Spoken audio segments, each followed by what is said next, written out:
pessoal, bom dia. Obrigado pela presença de vocês. Estamos começando um curso de Java básico, aula 2. Nessa aula vou ensiná-los a, a irmos para variáveis. Vamos falar sobre variáveis, tipos de variáveis. Tá? E nesses tipos de variáveis nós vamos entender melhor como que o Java guarda suas variáveis, como que ocupa o espaço na memória para cada tipo de variável. Vamos falar de variáveis básicas, primitivas, e depois nós vamos falar um pouco de string, tá? e das classes, que são classes que auxiliam no tratamento dessas variáveis primitivas. Imagino que essa videoaula deve dar uma meia hora, depois a gente continua com outra videoaula. Os tipos de variáveis do Java que tem são esses daí. São inicialmente 8 tipos primitivos. Tá? O primeiro tipo primitivo é o Boolean. A variável do tipo Boolean, ela pode assumir um valor verdadeiro ou falso, então ela só guarda esse tipo de informação, verdadeiro ou falso. Né?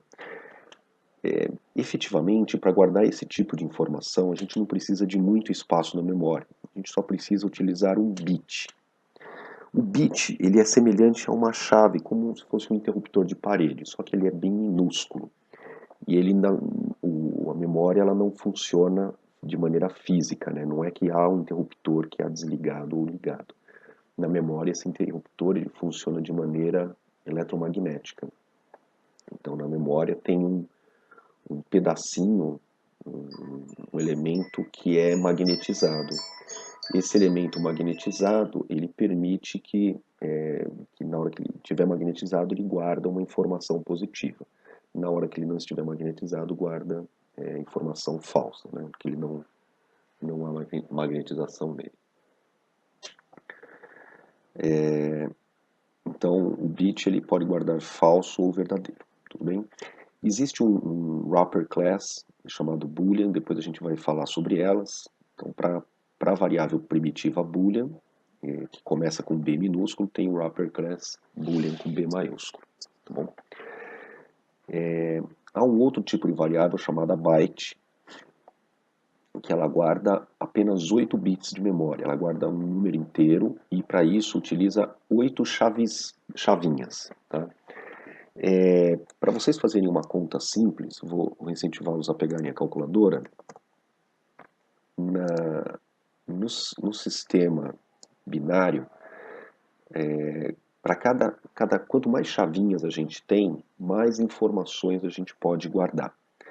Então, se formos... vou minimizar isso aqui. Deixa eu colocar a calculadora aqui na frente que a gente já explica. Pronto, agora você consegue ver a calculadora. Muito bem, senhores. Então, como eu estava explicando, o sistema binário, quanto mais chavinhas a gente tem, mais informações a gente pode guardar. Então, se a gente tem lá o nosso tipo de variável como sendo byte, e ela diz que tem 8 chavinhas, então a gente pode guardar uma informação de até um certo tamanho dentro dessas 8 chavinhas. Para a gente saber com mais exatidão quanto que a gente pode guardar de informação nessas 8 chavinhas, nós temos que fazer uma pequena conta. A conta é o seguinte, a chavinha ela permite 2 estados, tá? Então, é um número que vai ser de 2 posições, ou 0 e 1, ou 1 e 2, ou 3 e 4. Eu não tenho chave com mais estados na memória, né? Embora a gente sabe que fisicamente existe. Então, 2 estados. Então, o número é binário, tá? Então, base 2. Aí a gente coloca isso aqui elevado à quantidade de chaves que a gente tem. Então, se a gente tem 8 bits, que são 8 chaves, a gente eleva a 8. Portanto, vamos fazer a continha, a gente consegue colocar um número nessas chavinhas que vai de 0 até 256. Quer dizer, a gente consegue colocar uma variedade de até 256 elementos. Eu posso fazer uma combinação, eu tenho até 256 combinações nessas 8 chavinhas, tá bom? Dessa forma, fica mais fácil para a gente entender o tamanho que cada variável ocupa na memória e o quanto de informação que a gente pode colocar numa variável dessa. Bom, o número inteiro, do tipo byte, a gente viu que ele ocupa 8 bits de memória. Ou seja, eu posso ter até 256 combinações. Só que a gente tem o costume de guardar números negativos. Então, eu preciso, desculpa, eu preciso usar, na verdade, uma dessas chavinhas para guardar o sinal, se ele é positivo ou negativo. Deixa eu desenhar isso aqui, que acho que fica melhor. Quadradinho aqui, ó. Vamos imaginar que esse quadradinho é um bit, tá? Então vamos copiar esse bit, selecionar esse cara aqui, copiar e colar.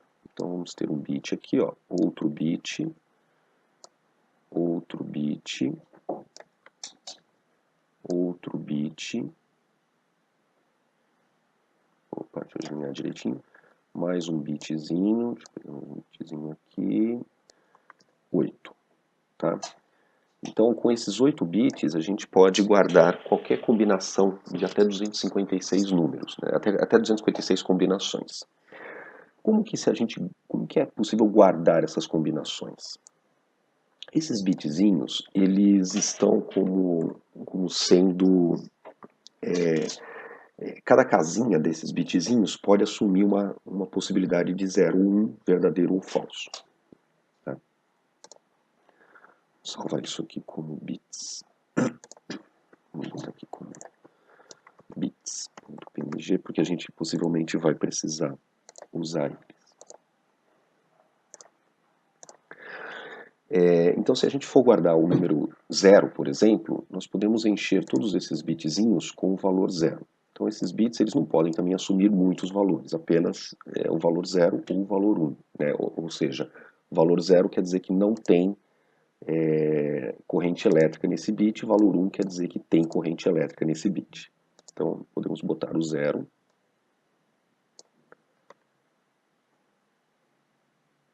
Ou 1. Vou pegar esse 0 aqui. Ô menino, venha pra cá. Vamos pegar esse 0. E vamos usar agora um outro aqui para criar um número 1. Tudo bem. Então agora nós temos os dois numerozinhos e cada bit desse pode ser ou 0 ou 1. Então se a gente for guardar o número 0, a gente pode encher todos os bits com o número 0.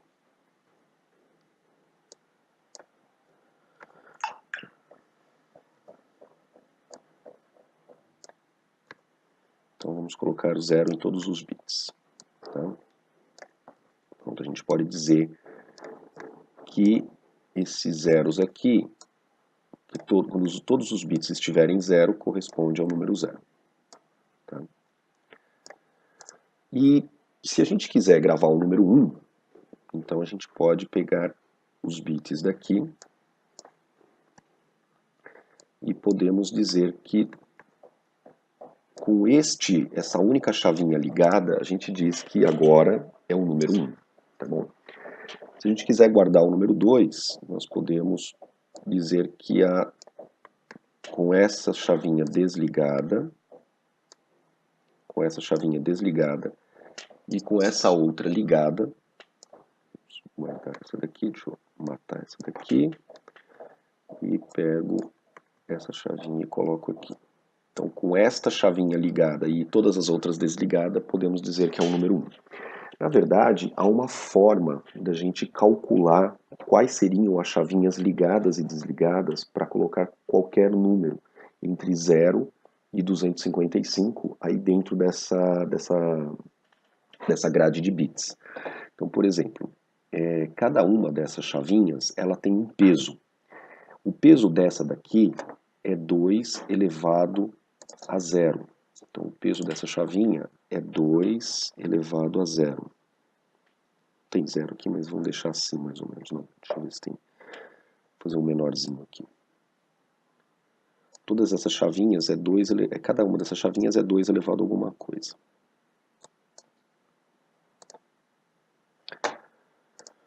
Vamos copiar esse cara aqui. Vamos vir para cá. Pronto. Ctrl+C, Ctrl+V, cada uma dessas chavinhas é 2.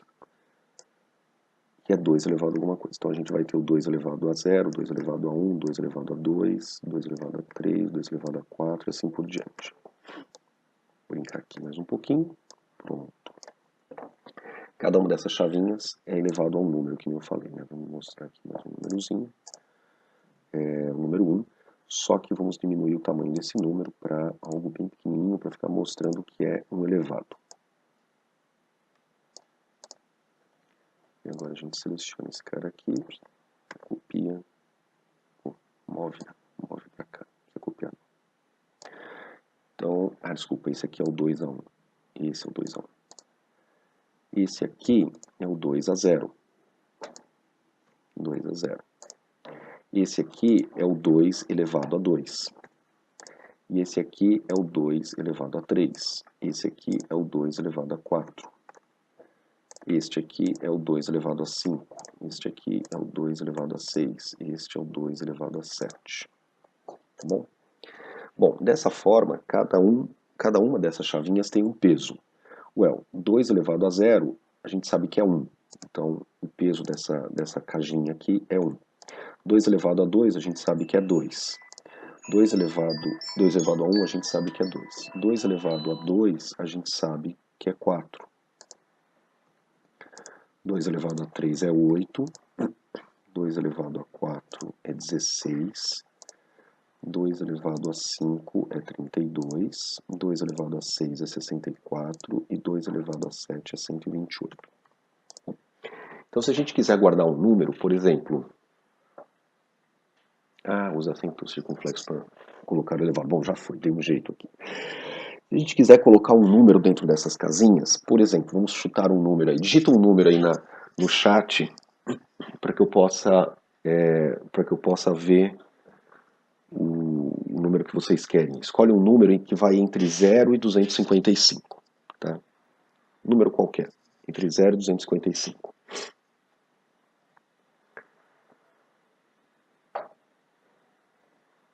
(157), beleza. Então, nós vamos fazer o seguinte, vamos colocar o número 157 aqui nessas casinhas. O número 157, nós vamos começar da esquerda para o lado direito. Então eu pego o 157 e me pergunto se cabe o 128 dentro do 157. Se couber o 128, então a gente tira o 128 do 157 e coloca 1 aqui nessa casinha. Na verdade, né, dá. Se a gente pegar 157 menos 128, dá 29, né? Menos 128, não, dá 29. 157 menos 128 dá 29. Então, nós vamos colocar 1 aqui na casinha do 128 e tiro 128 do número 157. Portanto, o que sobrou agora é o número 29. Aí, vamos continuar. Cabe 64 no 29? Não, não cabe. Então, deixa como 0. Cabe 32 no 29? Não, não cabe. Então, deixa como 0 também. Dá para tirar 16 do 29? Dá. Então, a gente tira 16 do 29. Vamos colocar 1 naquela casinha. Coloca 1 nessa casinha. Tira 16 do 29. Então, 29 menos 16 dá 13. Tá. Deu 13. A gente vai colocar aqui o texto 13. Vamos marcar. Sobrou 13. E agora nós vamos trabalhar com o 13 e continuando. Dá para tirar 8 do 13? Dá para tirar 8 do 13. Então a gente coloca 1 nessa casinha aqui do 8.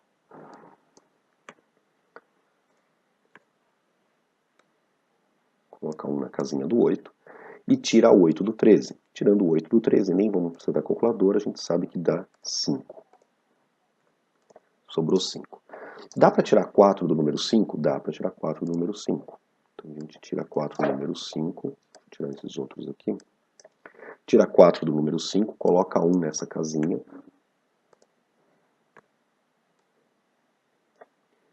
e a gente tirando 4 do número 5, a gente sabe que sobra 1. Então, vamos colocar aqui, ó, sobrou 1. Mas temos que continuar a partir do ponto que a gente estava. Então voltamos aqui para a casinha do 2. Dá para tirar 2 do número 1? Não dá. Então essa casinha fica com 0.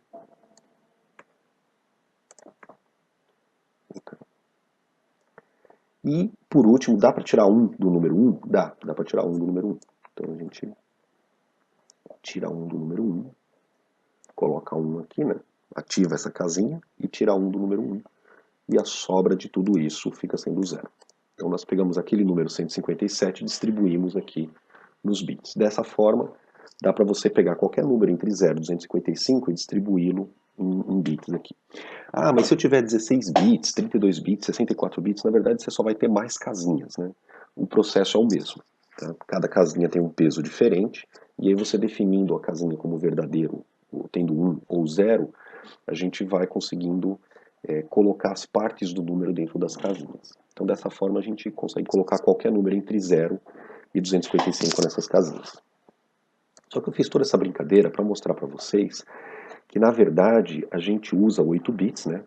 Eu tenho 8 bits de casinha para guardar o número, só que a gente tem números que são positivos e negativos. Então, como que a gente guarda o número 157 dizendo que ele é positivo? Ou como que a gente guarda o número 58 dizendo que ele é negativo? Para dizer se o número é positivo ou negativo, nós vamos usar uma casinha que vai marcar o sinal. Então nessa casinha nós vamos ter o 0 para indicar que o número é positivo. Então 0 indica que o número é positivo. E o 1 para indicar que o número é negativo. O 1 indica que ele é negativo. E qual dessas casinhas que nós vamos usar para isso? Nós vamos pegar essa primeira casinha aqui. Então, esta primeira casinha, ela vai ser usada para marcar o sinal. Então, essa daqui é a casinha do sinal, que a gente chama. A gente coloca aqui sinal, tá? Então, essa é a casinha do sinal. Entenderam? Portanto, essa casinha aqui a gente não vai poder usar para guardar o peso 128. Então, nós vamos, se ela tiver como 1, ela passa a ser negativo, o número passa a ser negativo. Se tiver como 0, o número passa a ser positivo. Como a gente está guardando essa casinha para o sinal, então quer dizer que a gente não tem mais 8 casinhas para guardar o número. Nós temos apenas 7 casinhas para guardar o número. Então, aqui ó, nós vamos ter 7 casinhas com possibilidade de guardar o número. Tá? E aqui a gente põe aqui que guarda o número.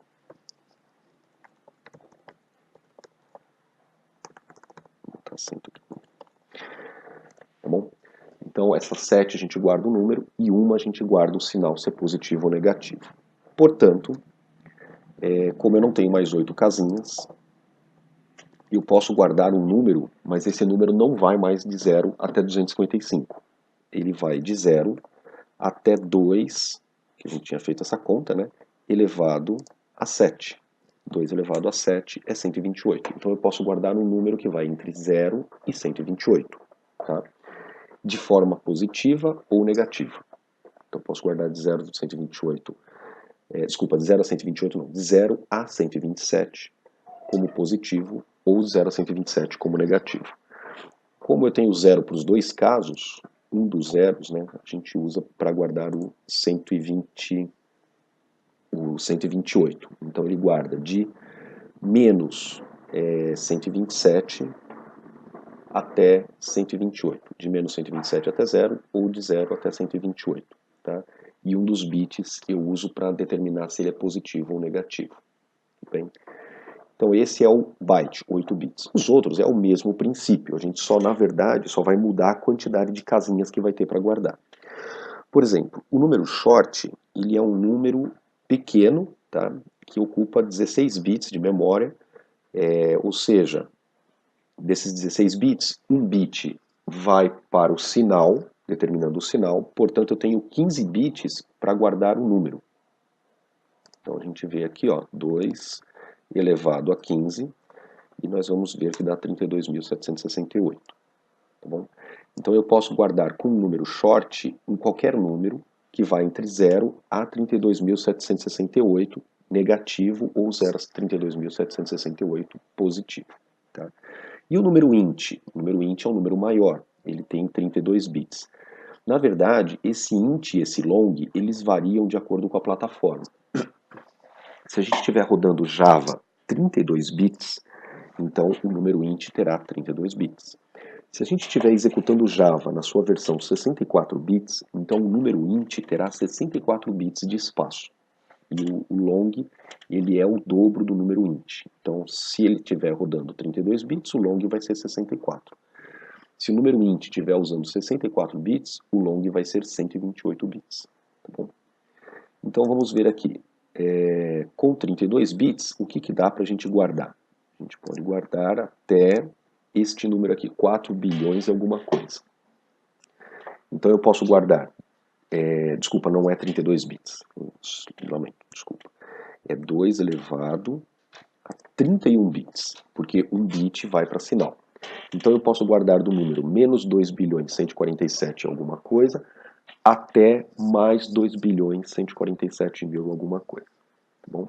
E os 64 bits? Cara, os 64 bits é grande. Vamos pegar um bit para o sinal, então a gente faz 2 elevado a 63, e aí nós temos esse número aqui. Aqui é unidade, milhar, milhão, bilhão, trilhão, quatrilhão, acho que é quintilhão que fala, né? Então nós podemos guardar um número que vai de 9 quintilhões negativos até 9 quintilhões positivos, tá bom?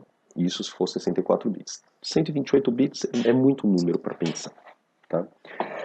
O que mais? Nós temos outros dois tipos de número. Nós temos um número chamado float, que tem 32 bits também, 32 casinhas, mas ele serve para guardar números decimais. Então, ao invés dos anteriores, byte, short, int, long, que guardam números inteiros, o float ele guarda um número decimal. Esse número ele chama-se flutuante porque o espaço de memória que ele ocupa, ele pode guardar uma parte desse espaço de memória para guardar um número, a parte inteira do número decimal, e uma outra parte desse espaço de memória para guardar a parte decimal do número.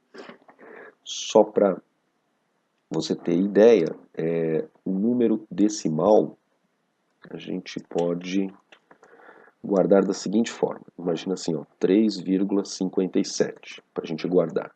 Então a gente tem a parte inteira, que é 3, e o 57 é o mesmo que 57 vezes 10 elevado, vou botar aqui o chapéuzinho do vovô agora, elevado a menos 1. Menos 1 não, menos 2.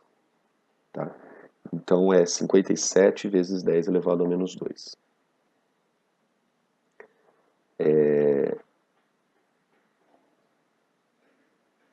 Elevado a menos 2. É isso mesmo, é isso. 10 elevado a menos 2.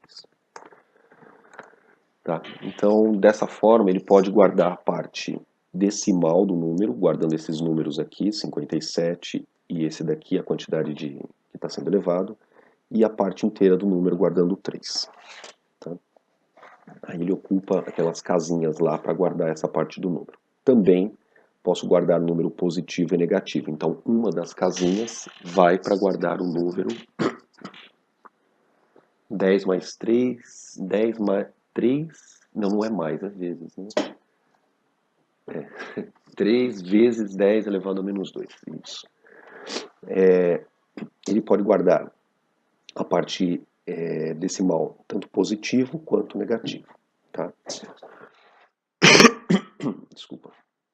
E o número double? O número double, ele é a mesma coisa do número float, só que ele ocupa o dobro de espaço. Então eu tenho 64 bits para poder guardar o número double.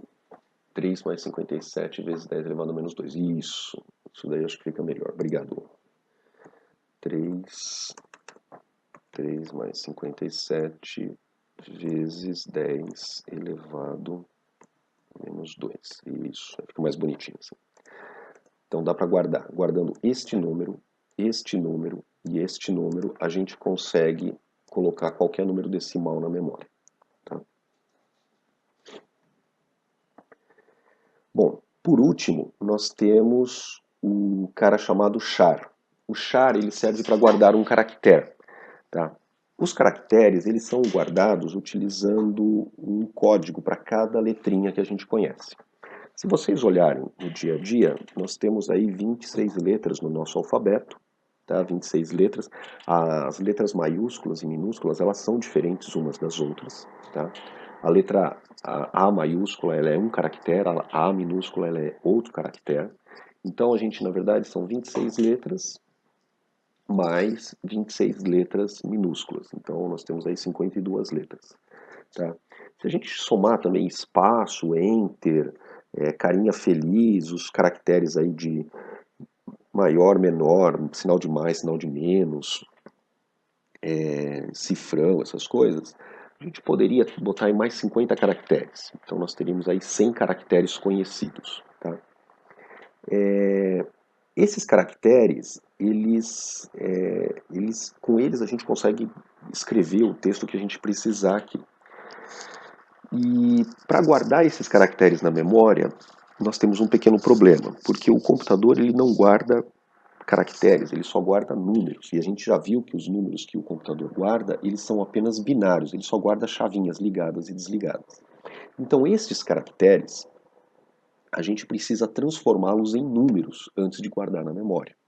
E para isso, existe uma tabela que é universal chamada ASCII.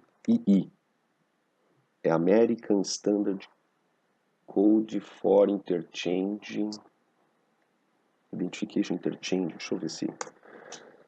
Faz tempo isso aqui, ó. American Standard Code for Information Interchange. Tá? Essa tabelinha, a gente vai pegar em qualquer lugar que você acha na internet, vamos pegar aqui na Wikipedia, tá aqui a tabelinha dos caracteres. Mas esse aqui tá feinho, né? Não tá legal. Bom, tá aqui tá melhor. Então nós temos aqui o caractere em decimal, né? Até o 32 são caracteres invisíveis, são informações até o 31. Não, estão aqui. Então, tem alguns que aparecem. Por exemplo, o 7, o caractere 7, ele é o sinal sonoro. Não, o 7 era a tabulação. Não, tem alguma coisa errada aqui, acho que não está batendo essa tabela. Vamos pegar outra. Aqui, tabela ASCII 2, Universidade Federal. Bom, caractere 7 é sinal sonoro mesmo, eu estou errado. Caractere 9 é tabulação. Tá? Caractere 10 é uma próxima linha, caractere 13 é o Enter. Tá? Ele volta próximo. O caractere 10, na verdade, retorna o cursor para o começo, o caractere 13 pula uma linha. Então, cada caractere tem uma informação. E a partir de um determinado número, a partir do 32, eles passam a ser visíveis. Então, o 32 é o espaço. O 33 é a exclamação, o sinal de exclamação. O 34 é as aspas duplas. O 35 é a cerquilha, tá? Dólar, e assim por diante. Aí os números começam aqui no 48, o caractere do número 0, o caractere do número 1, o caractere do número 2. Então, cada um deles tem um número correspondente. A letra A maiúscula começa no 65. A letra A minúscula começa no 97. Tá? Então, nós temos aqui até 127 caracteres que nós conhecemos, que nós podemos observar. Então, de 0 até 127 caracteres. Só que a tabela ASCII, se a gente for ver, ela vai, para cada caractere desse, ela vai ocupar 8 bits.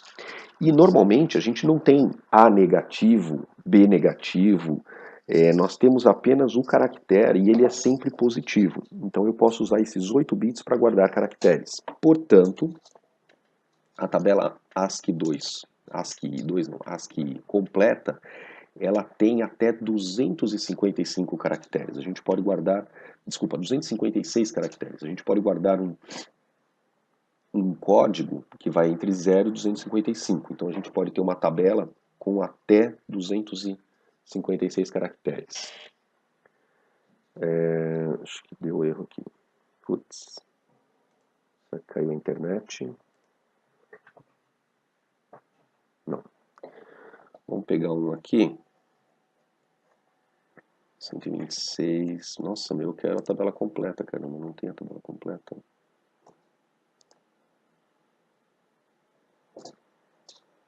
127. Nossa, a gente tem algum problema. Era tão fácil achar essa tabelinha completa. Bom, eles não estão dando a tabela completa porque é o seguinte, até os 127 são caracteres padrões. A partir do 128 em diante, são caracteres que têm um code page diferente, ou seja, dependendo de onde que eu for acessar, dependendo de qual plataforma que eu estiver acessando e dependendo de qual code page que eu estiver acessando, há uma troca desses caracteres. Mas tem um que a gente usa aqui que é quase padrão. Então, por exemplo, os acentos também, o A acentuado, o E acentuado, todos eles estão nessa tabela ASCII2, ASCII, ó, caracteres estendidos, né? Então, se a gente utilizar o code page padrão, dos 128, estão vendo aqui, ó, é o C cedilha, 129 é o U com trema, é o E com acento, o E de carioca, né? O 131 é o A com circunflexo. Então, cada um dos outros caracteres que a gente usa no nosso alfabeto latino também estão aqui na tabela ASCII, tá? Só que essa página aqui, ela pode ser trocada. Então, por exemplo, pode ser que numa língua, por exemplo, nos Estados Unidos mesmo, eles não têm o C cedilha. Então, eles podem usar um outro caractere no lugar do C cedilha, tá? Então, a gente tem esses caracteres aqui bonitinhos, tá? Muito bem. Então, vamos olhar lá a nossa variável. A nossa variável, para guardar caractere, ela é chamada de char. Só que tem um problema. Ela não ocupa 255, não é um número que vai até de 0 a 255. Então ela não precisaria de 16 bits. Ela só precisa de 8 bits para guardar um número de 0 a 255. Por que então que o char tem 16 bits? O char ele tem 16 bits porque é o seguinte, uma das ideias do Java é que ele seja uma linguagem multiplataforma, multilingual, multi-acesso, um monte de coisa. Então a linguagem Java ela tem que rodar bem, desculpa, nos Estados Unidos, no Brasil, tem que rodar bem também em outros países que não usam o nosso alfabeto latino. Tem que rodar bem no Japão, na China. No Japão tem 3 alfabetos, né? O katakana, hiragana e o kanji. O kanji são mais de 2.000 símbolos. Então, para guardar todos esses caracteres, não cabe todos esses caracteres numa tabela simples com 255 caracteres. Portanto, o Java, para ele ficar comum, eles passaram a usar uma outra tabela chamada Unicode, que vai ocupar 16 bits, ou seja, é um número, você pode guardar qualquer elemento, um número que vai de 0 até 2 elevado a 16, 65.536. Portanto, a tabela Unicode, ela tem até 65.000 caracteres dentro dela. Aí cabe o kanji, cabe o alfabeto coreano, o chinês, o mandarim, o sânscrito indiano, cabe as letras do alfabeto hebraico, o nosso alfabeto latino e vários outros alfabetos. Tá? Por questão de compatibilidade, os primeiros 256 caracteres são os mesmos 256 da tabela ASCII. Tá? Aí os demais caracteres a gente tem que brincar aqui, né? Quer ver? Unicode, digita-se assim, tá? Unicode Character Table. Na verdade, você nem vai ver os caracteres, você escolhe um trecho que você quer e ele te manda um arquivo com a imagem. Então, por exemplo, se a gente quer, sei lá, a gente quer os caracteres. Olha que legal aqui, você pode ter até caracteres de outros países aqui. Aqui, que é grego. Aí tem caracteres russos, hebraico, árabe, persa, sírio. Então você tem vários tipos de caracteres. Então esse aqui, ó, é o 890, 891, 892, 893, 894, 895 e assim por diante, tá? Só que no 890, isso aqui em hexadecimal, né? Eles usam a notação hexadecimal para ficar mais bonitinho. Então a gente pega, por exemplo, de programador aqui, em hexadecimal, 890, para decimal é 2192. Então 2192, 2193, 2194, 2195, 2196 e assim por diante. Tá? Então tem todos os caracteres aqui. Tem os espaços em branco, né, que não tem nada, mas tem espaço para os caracteres. Tibetano. Ó, tem a suástica aqui no tibetano também, mas que coisa estranha. Birmanês, coreano. Então tem todos os caracteres que a gente usa no mundo inteiro para poder representar. Portanto, é uma tabela que tem até 65 mil caracteres. É caractere para chuchu, dá para ter uma noção. Para guardar um caractere, um código de um desses caracteres, a gente usa 16 bits de memória. Tá? Então, a variável char, ela ocupa 16 bits de memória e eu posso guardar um caractere nessa variável char. Tudo bem? Senhores, vamos dar uma olhadinha aqui, ó. Para declarar uma variável, a gente põe o nome da variável, o tipo da variável, dá um nome para ela e aí você coloca a informação que você quer. Você pode declarar a variável e depois inicializar. Por exemplo, vamos criar uma variável chamada n de navio, ponto e vírgula, declarei a variável, isso é a parte que a gente chama de declaração, e depois a gente pode atribuir um valor para ela, n igual a 20, por exemplo. Essa parte a gente chama de inicialização. Ou você pode fazer tudo ao mesmo tempo. Você declara a variável e atribui o valor ao mesmo momento. Declaração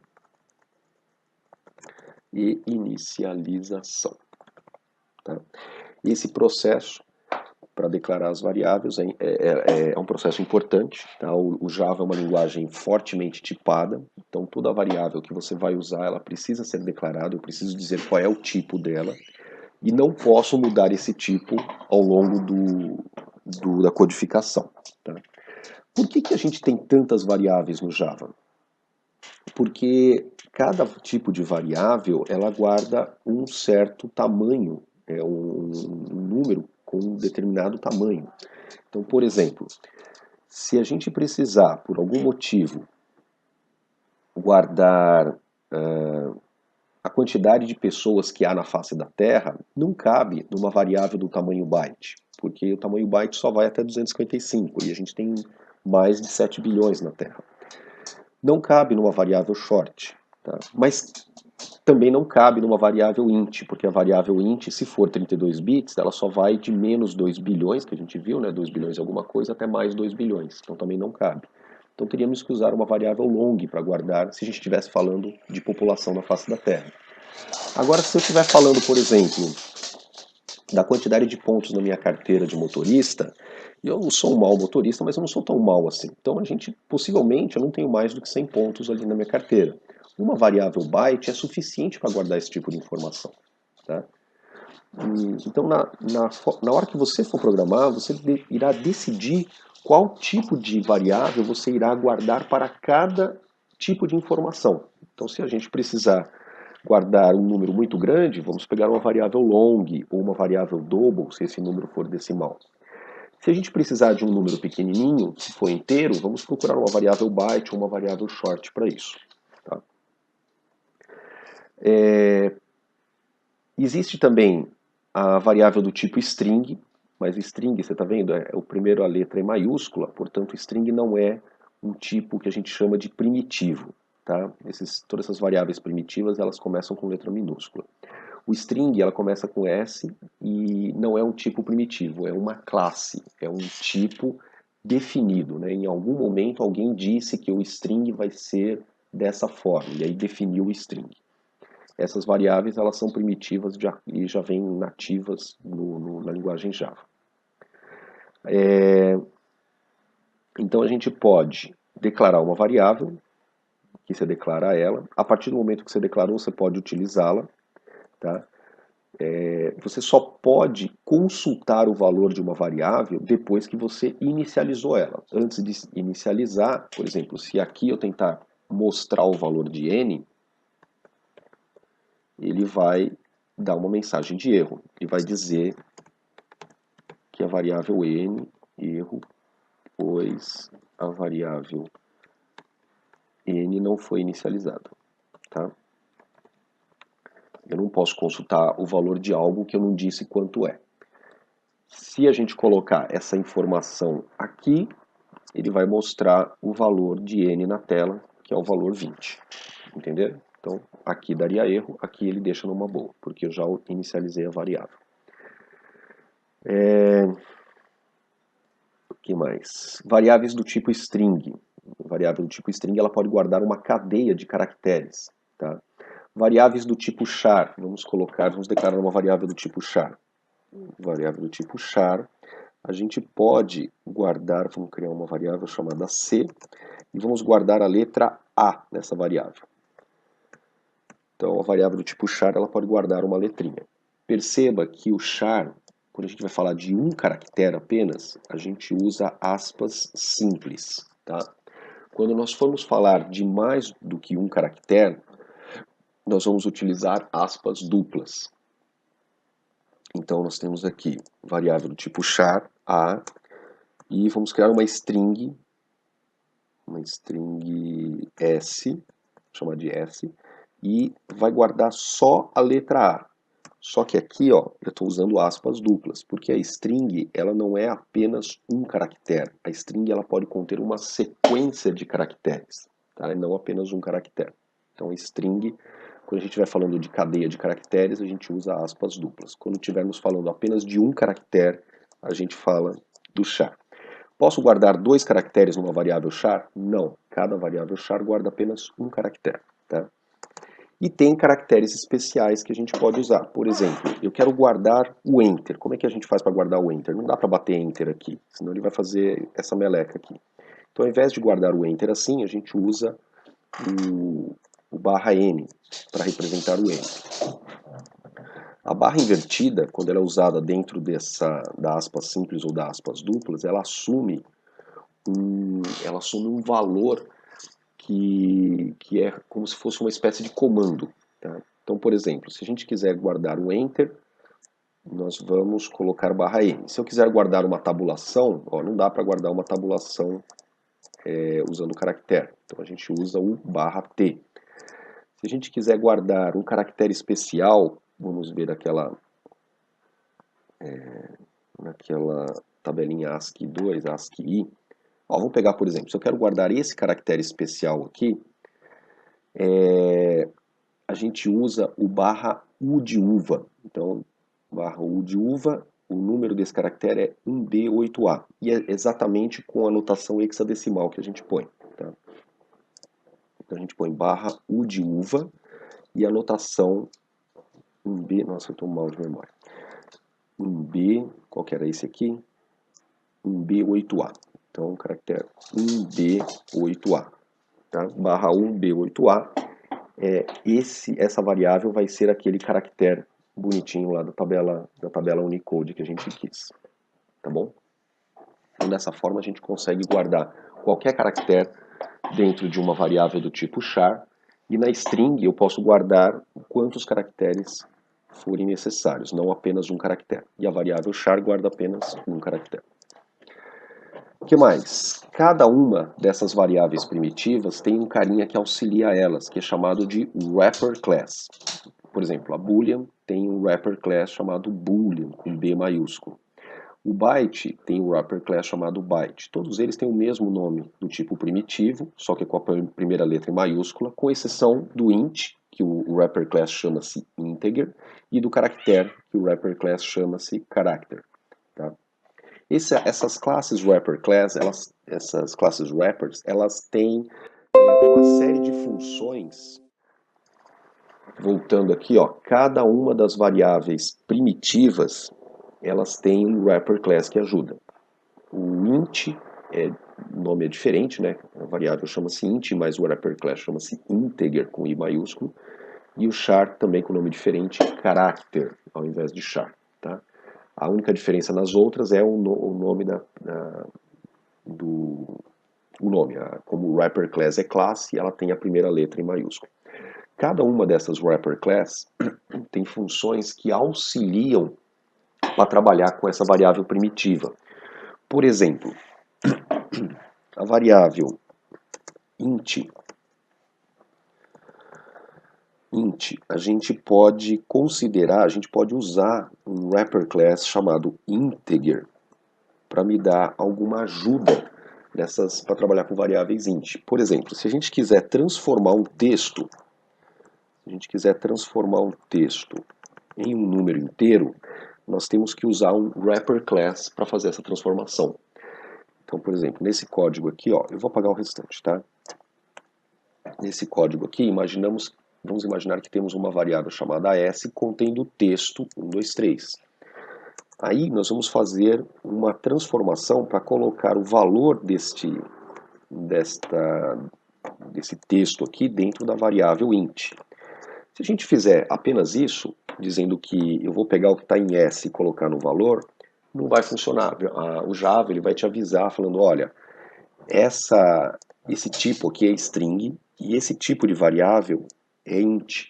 Então eu não posso jogar o que está numa string dentro de um int. Por quê? Porque a string pode ser muito grande e o int ele tem um tamanho limitado. Então é a mesma coisa que você tentar botar um elefante na casinha do cachorro. Não dá para você fazer. Tá? Então o Java nem tenta, ele fala, cara, esse string pode ser um elefante. Eu não vou enfiar aí porque pode ser que não caiba. Então, o que a gente pode fazer? Nós podemos utilizar um wrapper class. Então existe a wrapper class chamada integer. Essa wrapper class ela tem alguns comandos, na verdade são métodos ou funções, tá? Que auxiliam. Então você põe o nome da wrapper class, ponto, e o comando. Um dos comandos chama-se parseInt. E aí, entre parênteses, você fornece o texto que você quer. Então você pode botar o texto aqui, ó, com o número que você quer. E aí o que ele vai fazer? Ele vai pegar esse texto, convertê-lo, vai extrair o número que está aqui e vai devolver essa função aqui, ó. Ela vai devolver o número inteiro. E a gente coloca o número inteiro na variável valor. Tá? Faz o valor receber o resultado dessa função. Ou no nosso caso, ao invés de chumbar outro número, eu posso passar como parâmetro o conteúdo da variável s. Então a gente passa lá o conteúdo da variável s para o parseInt. Aí ele vai extrair este número que está na variável s e vai transformá-lo em número inteiro e devolver para a variável valor. Tá? Então os wrapper classes servem para isso. Existem outras funções dos wrapper classes, por exemplo, além do integer tem o parseInt, o integer tem um chamado toXstring. Para que serve o toXstring? A gente pode pegar um valor qualquer, vamos criar uma variável aqui com o valor 30, e a gente pode criar um texto toXstring que vai ser o número hexadecimal desse valor 30. Tá? Então, quando a gente faz assim, ó, integer, que é o wrapper class, ponto, o nome da função, que é toXstring, e tem que ser escrito desse jeito, tá? To, H maiúsculo, S maiúsculo. Quando a gente for falar de classes, na parte de orientação a objetos, eu vou dar uma dica para vocês sobre isso, como que a gente escreve a nomenclatura em Java. Né? Que isso aqui acho que já falamos na aula passada, que isso aqui é acompanhando o chamado camel case. Então, integer.toXstring.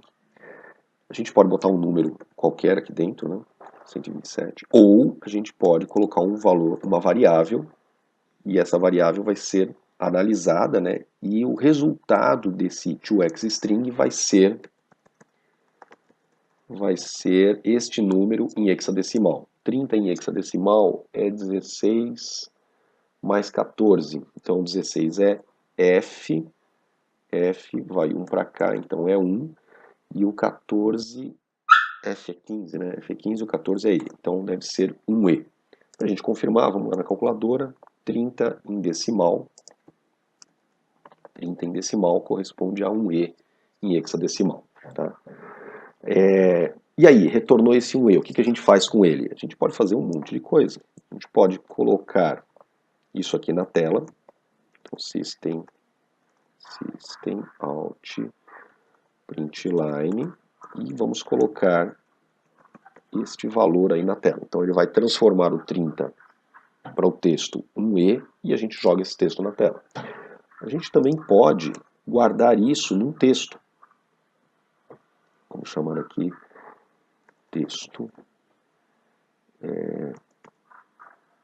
uma variável, né? Vamos chamar essa variável de t, só t tá bom. E a gente coloca em integer.toXstring e passa o valor da variável a. Então ele vai converter o número 30 para hexadecimal, vai dar 1E, e ele vai guardar, vai retornar esse 1E para a variável t aqui, e essa variável t vai passar a ser 1E. Aí eu não preciso usar tudo isso aqui na hora de jogar na tela, eu só uso a variável t, aí a variável, o conteúdo dela vai para a tela. Tá bom? Vamos fazer um exemplo para a gente brincar. Vamos criar um código para executar isso daqui. Eu ensinei para vocês que a gente cria uma classe, vamos chamar essa classe de números. Tá? Dentro dessa classe nós vamos por enquanto decorar, vamos criar o public static void main. E dentro desta classe aqui, dentro desse public static void main, nós vamos colocar algumas brincadeiras. Vamos criar uma variável, colocar um valor nela. Vamos imprimir o valor dessa variável. Opa, estou acostumado com o ambiente.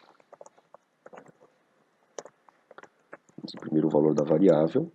Tá? E depois vamos imprimir o valor do toXstring dessa variável. toXstring dela. Então nós vamos usar aqui ao invés de botar todo esse código aqui dentro, vamos criar um texto para receber o toXstring dela.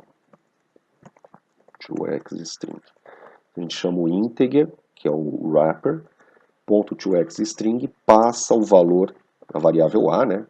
Ou se quisesse podia chumbar o número 50 aqui, mas é feio. Então peguei o valor da variável a, passei aqui como parâmetro, ele vai calcular o xstring da variável a, vai jogar na variável t e a gente imprime o valor da variável t na tela. Tá bom? Para a gente fazer isso aqui funcionar, nós vamos guardar isso no nosso diretório curso que fizemos na aula passada e vamos salvar a classe com o mesmo nome, o arquivo tem que ter o mesmo nome da classe. Então, o nome da classe é números, o arquivo tem que se chamar números.java. Pronto. Vamos lá. Será que a gente tem o compilador Java? Não tem o compilador Java, vamos ter que fazer aquela mudança, né, que a gente fez da outra vez. Sistema, configurações, variáveis de ambiente.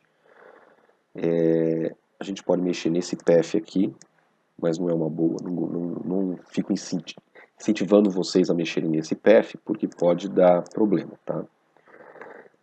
Vou incentivar vocês a mexerem nesse path aqui de cima. Se você fizer alguma caca, vai ser fácil desfazer. Esse path que tem aqui embaixo é o path do seu sistema. Então, se você fizer uma caca nele, o seu Windows vai ter uma séria dificuldade para poder funcionar. Esse path daqui de cima é as variáveis do usuário Antônio. Na pior das hipóteses, você cria outro usuário ou copia de algum outro usuário e vai estar funcionando tudo numa boa. Tá bom? O que eu fiz foi adicionar o caminho do Java, diretório bin, dentro do path. Então, a partir de agora, na hora que eu entrar no prompt de comandos, a gente pode entrar no diretório curso, e aqui, na hora que eu digitar javac, ele também vai procurar esse comando dentro... Ops, não dei aplicar. Não, dei aplicar sim.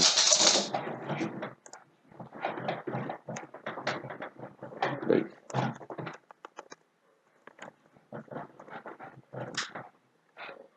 Não colocou.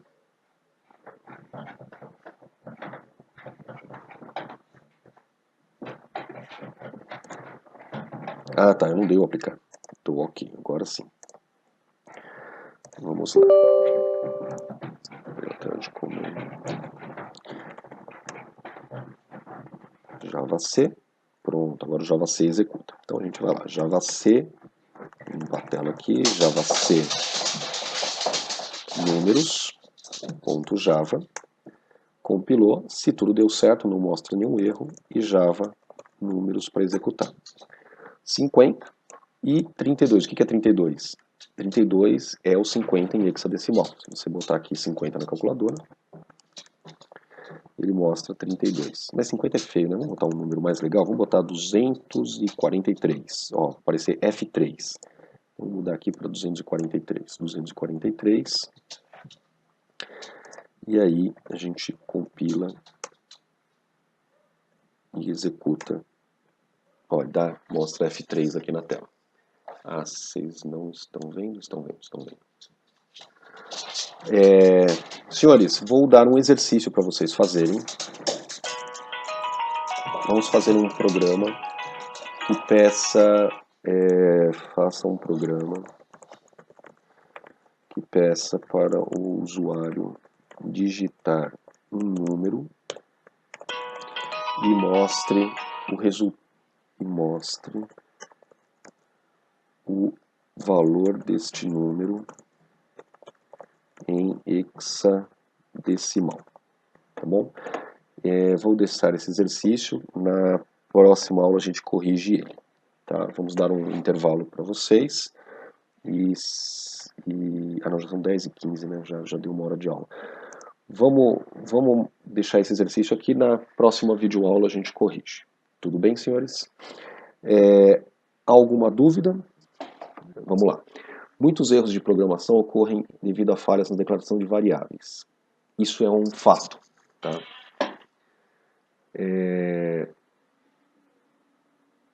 Só tirar uma dúvida aqui. Sim, o comando xstring, toXstring, ele retorna... esse comando toXstring, ele está dentro de uma classe, tá? Uma classe chamada integer. Essa classe integer, ela não é do tipo int, ela é um elemento mais complexo, tá? O tipo int é um elemento bem simples, que ele só guarda um número.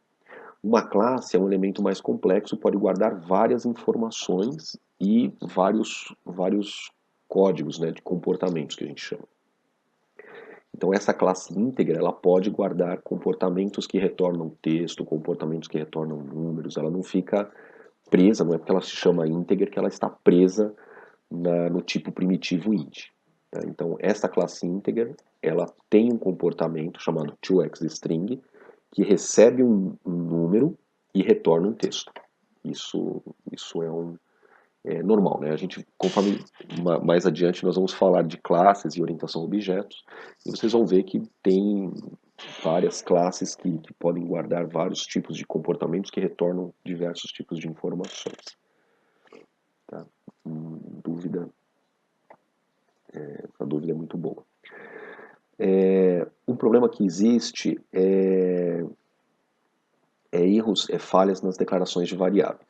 Aqui tem diferenças entre variáveis locais e variáveis de instância. Como a gente está falando apenas de Java básico, nós não vamos abordar variáveis de instância. Por enquanto, apenas variáveis locais. Tá? Só vou exemplificar o que é. Variáveis locais são essas que são criadas dentro dessas funções aqui. Variáveis de classe ou variáveis de instância são criadas dentro da classe. Então, essas variáveis elas são criadas dentro da classe, mas elas não podem ser acessadas por métodos estáticos, a não ser que eu torne a variável estática também. Mas aí são outros 500. Quando a gente for falar de classes e objetos, a gente vai abordar isso aqui. Tá? Declarações de variáveis, dicas de convenção de código. Mantenha as declarações de variáveis em linhas separadas. É possível você fazer várias declarações de várias variáveis numa mesma linha. Por exemplo, declaramos a variável B, ou a variável A como sendo inteira, a variável B também sendo inteira, a variável C também sendo inteira. E posso dizer que a variável B é o número 29, a variável C não tem número e a variável A também não tem número. Se não tem número, na hora que eu for imprimir vai dar erro, tá? Vamos botar um número para ela aqui. Pronto. pode fazer dessa forma, mas o ideal, tá? O ideal é você declarar em cada uma das variáveis em uma linha separada.